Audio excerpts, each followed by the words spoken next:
Plic, ploc, plic, ploc. J'entends les gouttes de pluie s'écraser contre la vitre de la fenêtre de ma chambre. Il pleut à verse depuis plusieurs jours. Depuis quelque temps maintenant, je vois que le climat en Belgique a changé.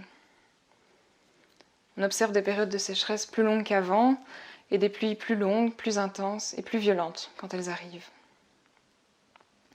Je repense au mois de juillet 2021, comme chaque fois qu'il pleut un peu trop depuis cet été-là. Ça fera bientôt 10 mois que le ciel nous est tombé sur la tête.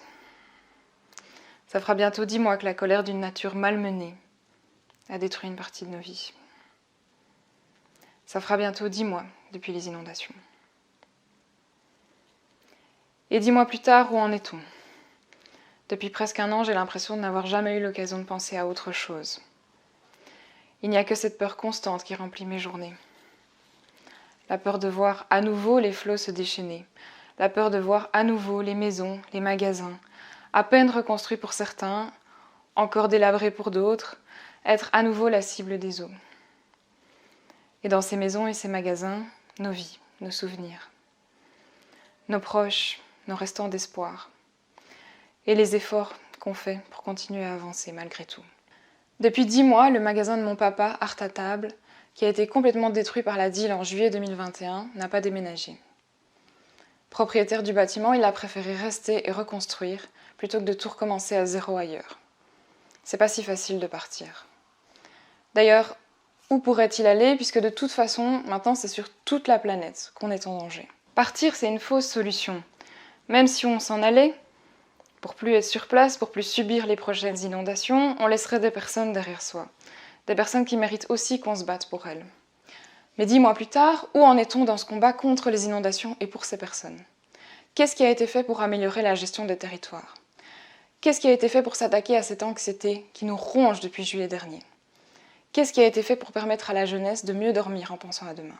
Je suis de cette jeunesse qui est déjà victime des conséquences du réchauffement climatique, avant même d'avoir pu avoir le temps de vivre.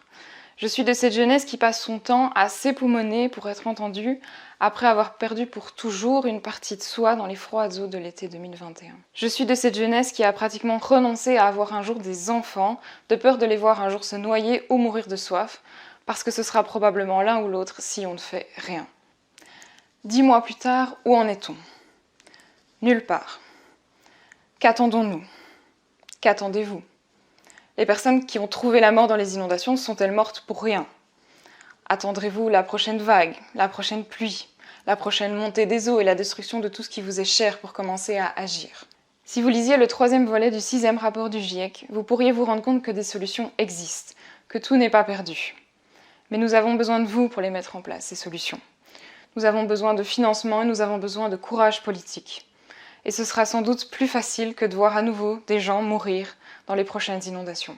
Si vous ne voulez pas avoir à payer pour les soins de santé mentale de toute ma génération, qui est chaque jour un peu plus paralysée par l'éco-anxiété, ou si vous ne voulez pas avoir à payer pour reconstruire tout ce qui sera bientôt plus que les ruines de l'ancien monde, bâti sur les énergies fossiles, il faut nous soutenir. Soutenez-nous. 10 mois après les inondations, nous sommes debout. Nous marchons et nous hurlons notre appel au changement. Nous changeons les choses, déjà, lentement. Nous créons nos propres solutions. Mais ce ne sera pas suffisant. Nous avons besoin de tout le monde dans ce combat pour la survie de l'humanité. Nous avons besoin de tout le monde pour choisir ensemble une sobriété moderne et tellement plus confortable que le mélange d'énergie fossile, de pollution, de stress, de bruit, de produits toxiques, de plastique, de culpabilité dans lequel on vit aujourd'hui. Nous avons besoin de tout le monde pour décider qu'on mérite mieux que ça en fait, et que le changement il sera libérateur. Personne n'aime entendre que ces enfants vivront peut-être les décennies les plus terribles de l'histoire de l'humanité. Personne n'aime imaginer que ces enfants auront à s'enfoncer en pleurs dans une eau glacée, dans une eau boueuse, pour arriver à s'extirper d'un bâtiment complètement noyé qui menace de s'effondrer. Faisons en sorte qu'aucun enfant, ni les vôtres, ni les miens, n'ait jamais à vivre ce que nous avons vécu en juillet 2021. Il n'est pas trop tard pour changer, il faut juste le vouloir. Mais le voulez-vous ?